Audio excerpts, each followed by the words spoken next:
আপনি যদি কখনো ফরিদপুরের চর অঞ্চলে না আসেন তাহলে কখনোই আপনি গ্রামের মজাটা বুঝবেন না, যে গ্রামের যে একটি প্রাকৃতিক সৌন্দর্য এটি কতটা ভয়াবহ লেভেলের সুন্দর এটা বলার বাহিরে।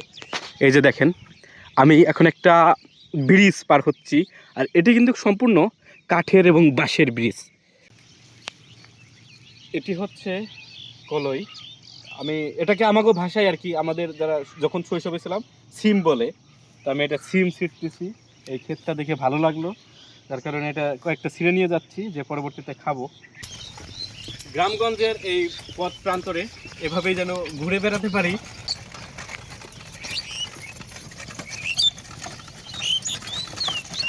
মানে নিজে চলার মতন যতটুকু টাকা যদি ইনকাম করতে পারি, তো বাকিটা এইভাবে ঘুরে ঘুরে কাটাই দিব।